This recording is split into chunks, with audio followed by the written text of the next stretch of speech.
paz continue conosco, que os bons espíritos tragam a sua assistência espiritual para todos nós, para que possamos entender esse encaminhamento que é a doutrina espírita na nossa vida. É uma forma de nos reorganizar interiormente para reagirmos positivamente diante da vida. A gente sempre fala no mundo cheio de problemas, cheio de dores. Muitas pessoas se impõem disciplinas severas que machucam a alma, que machucam a mente, que machucam o coração, né? Mas a doutrina espírita, ela vem com uma proposta universal, não vem com uma proposta dogmática. Ela vem com uma proposta universal para libertar, nos libertar desses entraves religiosos, políticos, sociais que são colocados impostos na nossa vida, para que a gente tenha condições de uma reorganização para uma humanidade mais solidária, uma humanidade mais fraterna, uma humanidade que colabore com o bem-estar uns dos outros, e assim a gente possa adentrar num mundo melhor que nós ansiosamente esperamos, que é um mundo de regeneração, né? Dando sequência ao estudo do Evangelho segundo o Espiritismo, né? Que é um livro que para nós tem que ser um livro de cabeceira, todos os dias a gente possa abrir e tirar uma mensagem.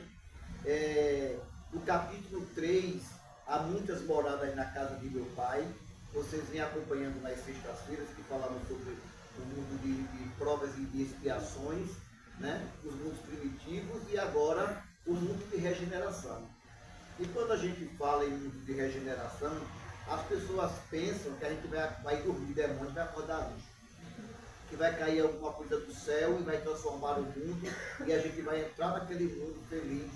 No outro dia o sol vai estar diferente, as cores vão estar diferentes, mas não é assim.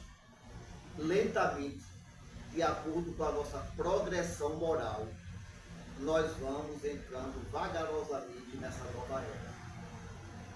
Não é um mundo sem dor, não é um mundo sem sofrimento, mas já é um mundo onde a gente já respira, né, a esperança de dias melhores, de dias mais fraternos. É um mundo onde a nossa consciência começa a perceber que toda transformação moral da humanidade começa através de nós. Somos nós, esse mundo que nós vamos falar, de regeneração, é um mundo construído por nós que estamos cansados da dor, da guerra, da disputa, da ignorância, da ambição desenfreada, do crime, né? E nós estamos cansados das manipulações, das distorções morais que levam a humanidade a adoecer mentalmente, né? Todos esses problemas que a gente vê hoje em dia, que a gente se escandaliza tudo, são seres humanos que estão fazendo. E seres humanos que estão fazendo muitas vezes por serem inocentes quanto essas verdades tão simples que o Espiritismo vem trazer, que vem decodificando aqueles símbolos das religiões antigas, esotéricas, que eram de difícil compreensão, que só dava acesso a poucos iniciados. Kardec vem trazer essa verdade espiritual para o alcance de todas as pessoas, do iletrado ao mais erudito. Todos nós temos condições de caminharmos nessa nova era que está pregoada aí hoje em dia por todos os místicos, essas pessoas que estão aí na internet falam disso, mas se esquecem de falar da nossa autorresponsabilidade para com o mundo da regeneração, né? Então aqui, no mundo dos regenerativos, ele diz que entre as estrelas que cintilam na abóbada azul do firmamento, quantos mundos não haverá como o vosso, destinados pelo Senhor à expiação e à provação? Mas também os há miseráveis e melhores, como os há de transição, que se podem denominar de regeneradores. Então, para nós que somos almas errantes desse universo, estamos em busca de sentido para a vida, né? Nós temos essa oportunidade não será o mundo perfeito, mas é o grande passo para o mundo perfeito. Eu escutei uma oradora espírita, Marise, hoje, no dia de hoje, procurando referências para conversar, e ela dizia o seguinte: quando a gente vem para a Terra, segundo o doutor Bezerra de Menezes, a gente vem para nos curar. A gente não vem para passar por sofrimento, por uma ação sádica de um Deus superior. A gente vem para este planeta para nos curar. Quando a gente vem para este planeta com algumas dificuldades, com algumas deficiências, com algumas doenças, essas doenças são verdadeiros remédios para a nossa alma. A gente não vem para esse planeta para curar o corpo. A gente vem para esse planeta para curar a alma. A alma que emergiu daqueles mundos primitivos ainda carregada das paixões e dos ódios, né? Aquela alma que lutava todo dia para ter um pedaço da carne matando o seu semelhante, né? E que a gente ainda vê no mundo de hoje esse reflexo em toda parte, né? Ainda mais com essa internet a gente consegue ver isso tudo. Então nós viemos para cá com essa intenção dessa cura. E é difícil para nós, como seres humanos, pensar assim: poxa, o câncer está me curando? Está me curando.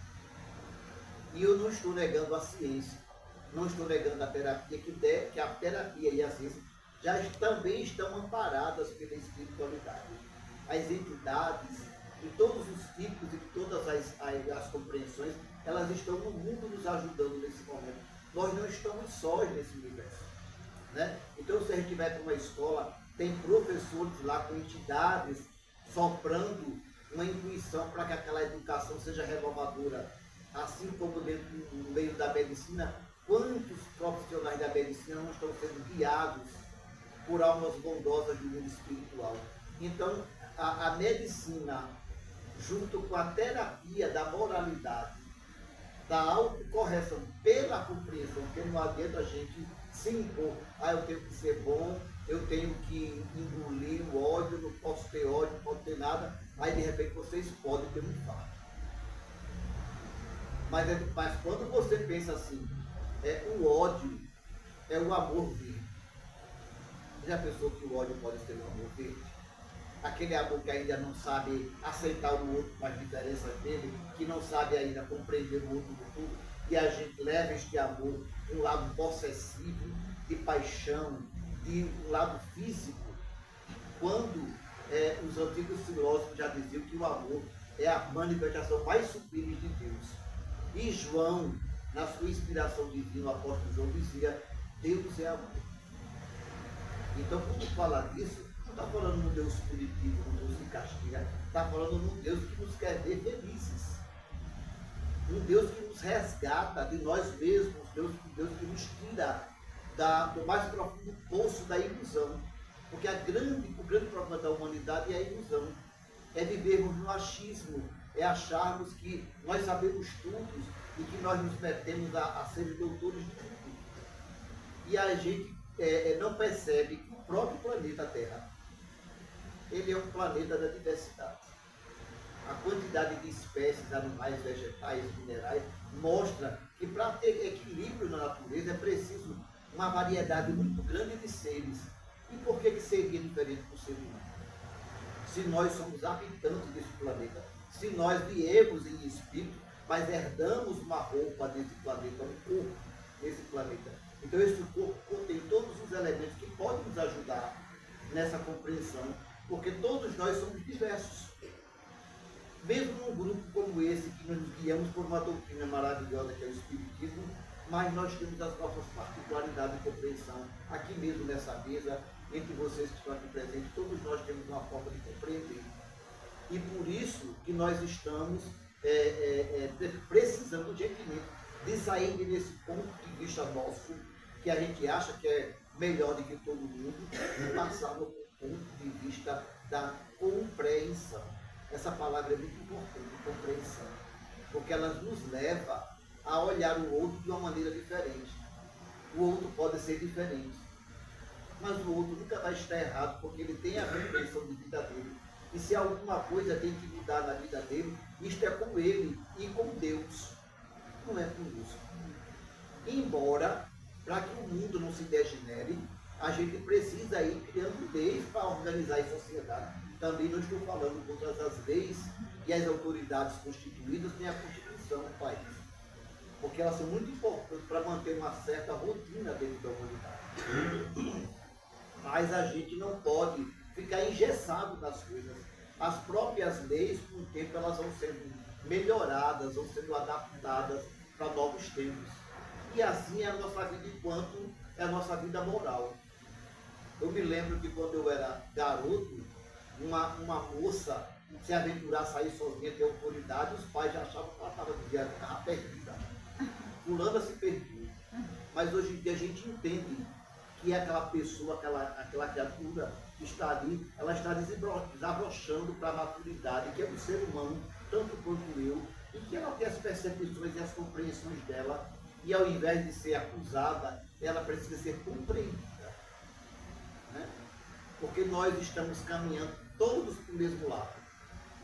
Quer seja aquele que está lá numa ilha na Nova Guiné, quer seja o que está aqui na Caatinga, no Brasil.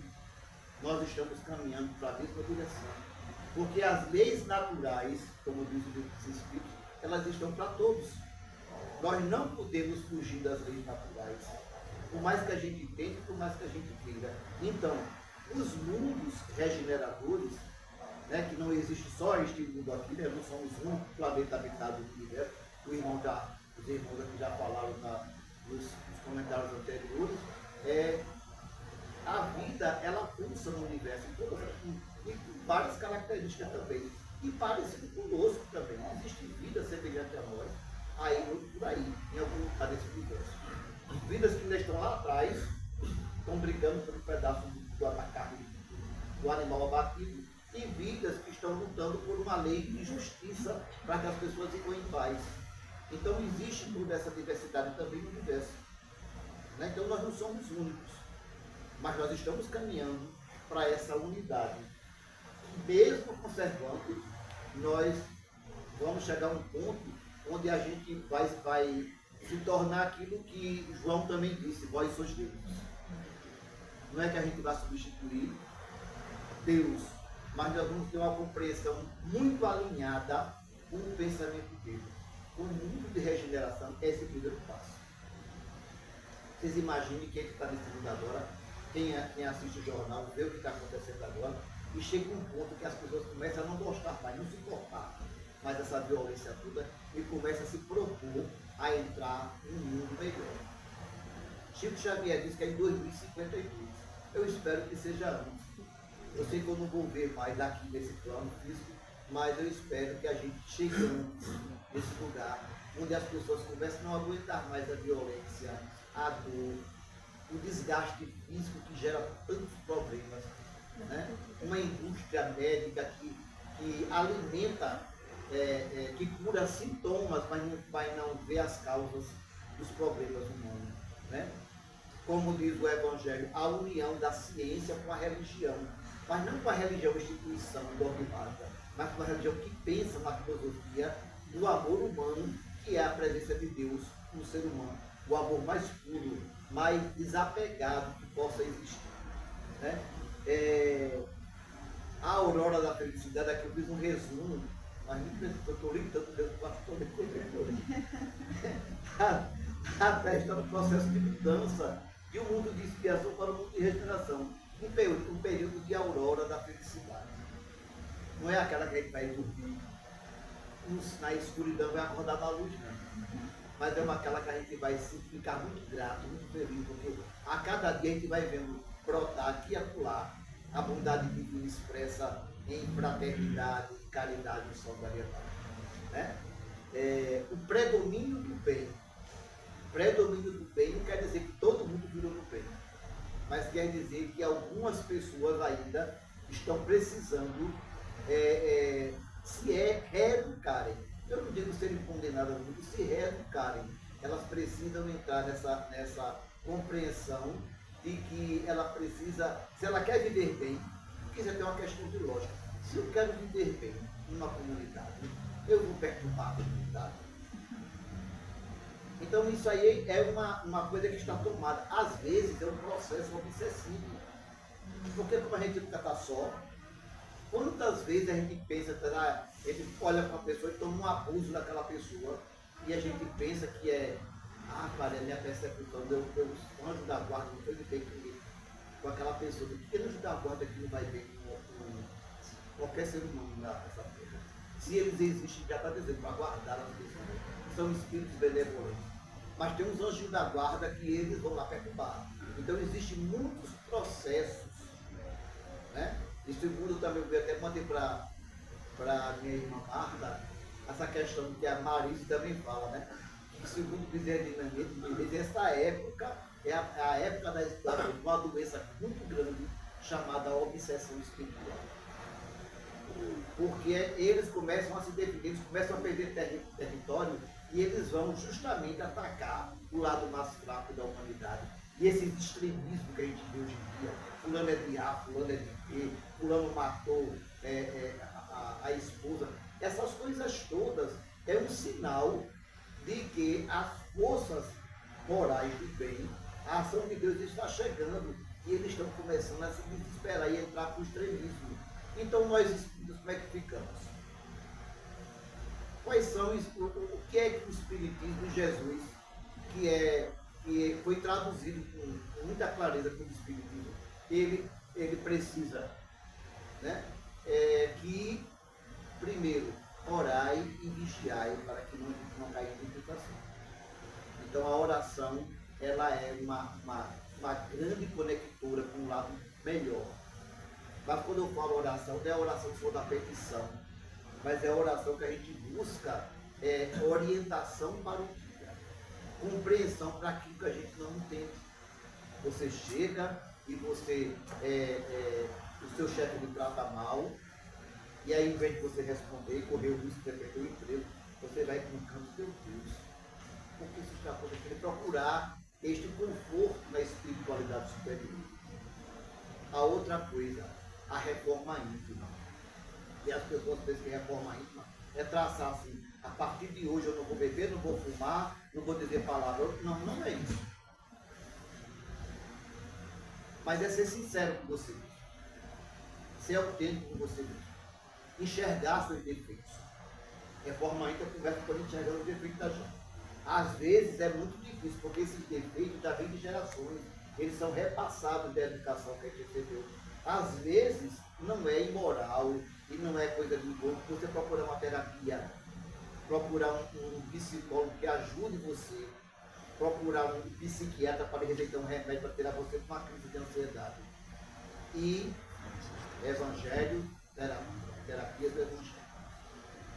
Daquilo que você lê, que você medita, que você introjeta essas palavras. A nossa mente tem uma coisa, tem os neurônios, eu não sabe que tem os neurônios, e esses neurônios, eles às vezes ficam uns outros, e tem um negócio chamado sinapse. Essa sinapse, ela cria novos bolsões lá no nosso cérebro, que abrange para outras compreensões. Então quem reza, quem lê muito, quem vive procura ter uma vida mental positiva, ela começa a fazer sinapse cheio dessas compreensões. E aí, misteriosamente, aquelas sinapses vão colocando os neurotransmissores para dar mais paz, mais calma, mais tolerância. E a gente pensa que não sabe nem de onde que veio. Veio uma coisa simples, que é orar, fazer uma prece, tomar uma água purificada que ela vai agir na nossa parte energética, no nosso perispírito, e depois de muito tempo de água, né, no nosso perispírito, de água purificada, o nosso corpo físico também vai absorver e a gente melhora tanto.